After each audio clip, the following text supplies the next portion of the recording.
सिरोही से स्थानीय विधायक जो हैं, तीसरी बार विधायक हैं, विद्वान है, पढ़े लिखे हैं, समझदार है, होशियार है, और इसलिए मुख्यमंत्री ने उनको अपना सलाहकार घोषित कर रखा है। कितनी सलाह देते हैं, कैसे सलाह देते हैं, वो मुख्यमंत्री जाने और वो जाने। लेकिन सिरोही की जनता में जो उनका स्वरूप इस पिछले 4.5 साल में देखने को मिल रहा है, जब उनका टिकट कटा था तब उनका रूप अलग था। आंखों में आंसू भर के, हाथ जोड़ के, सिर झुका के जिस तरह से उन्होंने वोट मांगे थे, वो अदा वोट जीतने के साथ ही, चुनाव जीतने के साथ ही समाप्त हो गई।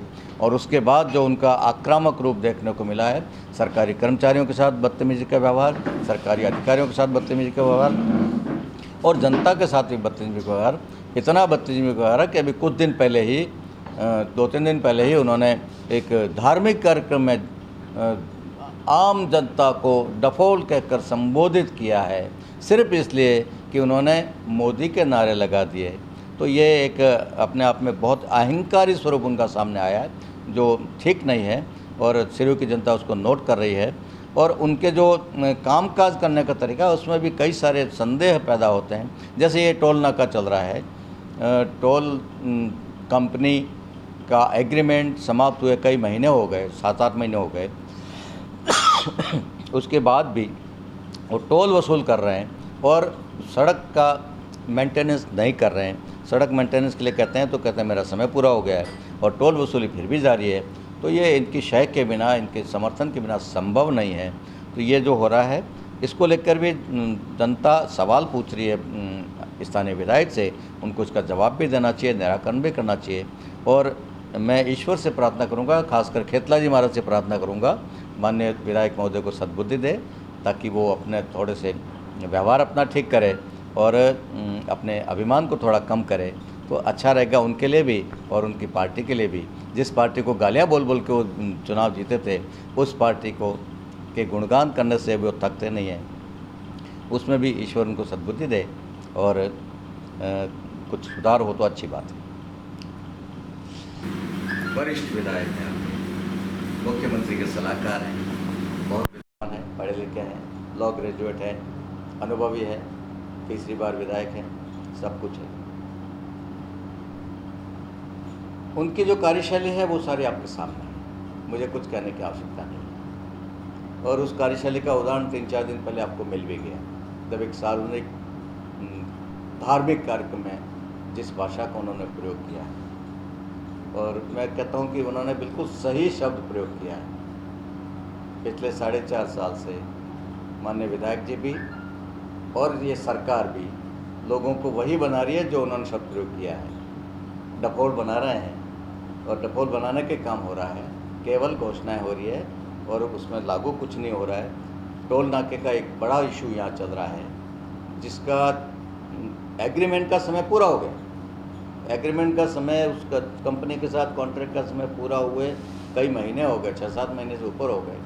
उसके बाद भी वो टोल वसूल कर रहा है जनता से, और टोल तो वसूल कर ही रहा है, सड़क के मेंटेनेंस नहीं कर रहा। सड़क के मेंटेनेंस का बोलो तो बोले मेरा टाइम पूरा हो गया।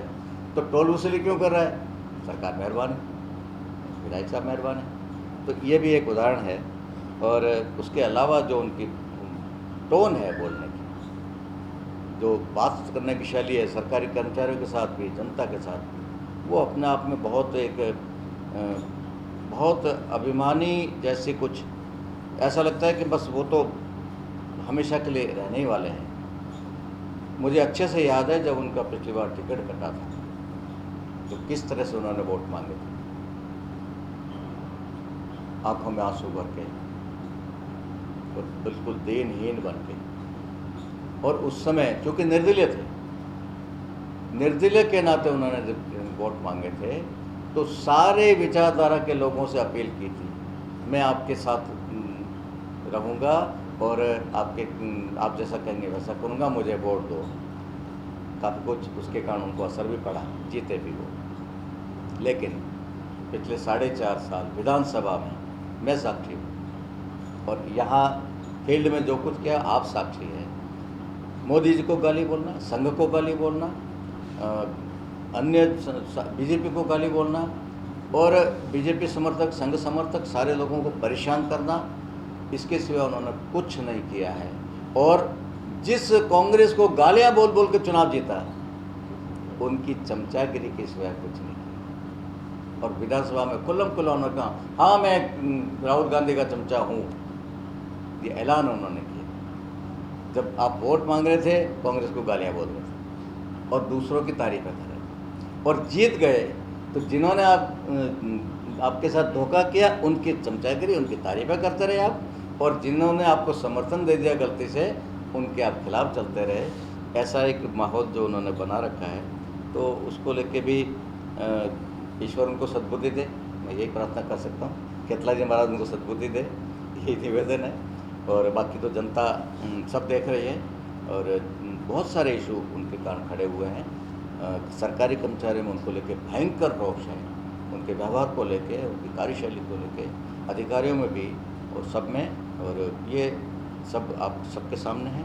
तो मैं भारतीय जनता पार्टी की तरफ से उनके इस व्यवहार की भी निंदा करता हूँ, और ईश्वर से प्रार्थना करता हूँ, खेतलाई से प्रार्थना करता हूँ, उनको सद्बुद्धि दे, ताकि वो आगे जनता को कुछ वास्तव में राहत दे सके।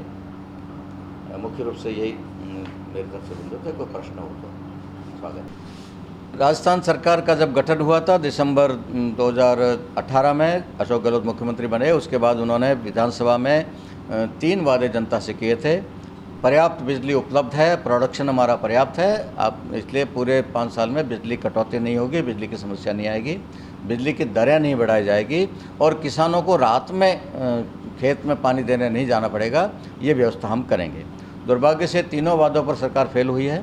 बिजली की कटौती उनको करनी पड़ी, प्रोडक्शन यूनिट्स होते हुए यूनिट्स बंद पड़ी रही और वो चला नहीं पाए उन अपने मिसमैनेजमेंट के कारण, और उसके कारण बिजली कटौती झेलनी पड़ी उद्योगों को भी, किसानों को भी, घरेलू को भी, कमर्शियल को भी। और बिजली की दरें प्रति यूनिट उन्होंने भले नहीं बढ़ाई हो, लेकिन सरचार्ज के नाम पे, फ्यूल चार्ज के नाम पे, अलग अलग नाम से, स्थायी शुल्क के नाम पे हर बार उन्होंने बिजली की दरें भी बढ़ाई है, और इस तरह से जनता पर बोझ भी डाला है। और कटौती के कारण इंडस्ट्री भी प्रभावित हुई है, किसान भी प्रभावित हुए हैं। सर्दियों में किसानों को इस बार पिछली सीज़न में पूरी सीज़न में उनको रात में भी जाना पड़ा। जिनको उन्होंने रात की बिजली से, रात में जाने से, रात की बारी से मुक्त कर दिया था, उनको भी इस बार जाना पड़ा। ये किसानों के साथ बड़ा धोखा हुआ है। इस तरह से बिजली के मामले पर राजस्थान सरकार पूरी तरह से विफल रही है। मिसमैनेजमेंट, अपनी प्रशासनिक कमजोरियों के कारण, वित्तीय कमजोरियों के कारण, वित्तीय मैनेजमेंट के कारण और प्रसारण की कमियों के कारण वो फेल रहे हैं। उसके कारण जनता को खामियाजा भुगतना पड़ा है, और भारतीय जनता पार्टी इसका निंदा करती है और भर्त्सना करती है, और उम्मीद करती है भगवान उनको सद्बुद्धि दे, अब भी कुछ ठीक कर ले। राहत कैंप का जो नाटक राजस्थान सरकार ने चला रखा है, भारतीय जनता पार्टी का आरोप है, पिछले 4 साल में जितनी भी राहत आपने दी है उसके लिए कभी आपने कैंप नहीं लगाए। आपने 500 रुपये से बढ़ाकर जब 750 रुपये की थी पेंशन, कोई राहत कैंप नहीं लगाया। आपने 100 यूनिट फ्री की घोषणा की थी, तब कोई रजिस्ट्रेशन नहीं करवाया था। तो अब आपको रजिस्ट्रेशन क्यों करवाना पड़ रहा है? जैसे भारत सरकार डायरेक्ट बेनिफिट दे रही है, सीधा खाते में ट्रांसफ़र, उज्ज्वला योजना की इतनी बड़ी वो व्यवस्था हुई, किसी कैंप की ज़रूरत नहीं पड़ी। ऐसे ही और अन्य योजनाओं में भी भारत सरकार ने, खाद्य सुरक्षा में भी, किसी में कोई रजिस्ट्रेशन की ज़रूरत नहीं पड़ी। राजस्थान सरकार को 5वें वर्ष में, चुनावी वर्ष में राहत कैंप में बुलाकर रजिस्ट्रेशन करवाने की आवश्यकता सिर्फ इसलिए पड़ रही है, प्रशासनिक रूप से आवश्यकता नहीं है, सिर्फ इसलिए वो आवश्यकता पड़ रही है कि उनको उसका पॉलिटिकल बेनिफिट लेना है, राजनीतिक मैसेज देना है, एक जनता पर एहसान जमाना है कि हम तुमको कुछ दे रहे हैं, दाता का स्वरूप अपना प्रकट करना चाहते हैं, ताकि बदले में जनता उनको वोट दे दे। लेकिन ये जनता जो धूप में, लू में परेशान हो रही है, भूखी प्यासी, उसको लेकर उसका नेगेटिव मैसेज भी भयंकर है। और इनके इस लॉलीपॉप में, इनके इस बुलावे में जनता डफोल नहीं बनने वाली, मूर्ख नहीं बनने वाली, ये बिल्कुल निश्चित है। और इसका राहत कैंप का पॉजिटिव मैसेज कम जा रहा है, नेगेटिव मैसेज ज़्यादा जा रहा है। हम इसकी भी निंदा कर रहे हैं। और इसमें जनता का पैसा तो बर्बाद हो ही रहा है, सरकार का पैसा बर्बाद हो रहा है, और राजनीतिक दल के उनके नेता आकर भाषण देकर जा रहे हैं, जो न विधायक है, न सांसद है, न मंत्री है, न किसी और किसी संवैधानिक पद पर है, वो लोग आके वहाँ मुख्य अतिथि बन के भाषण देके जा रहे हैं।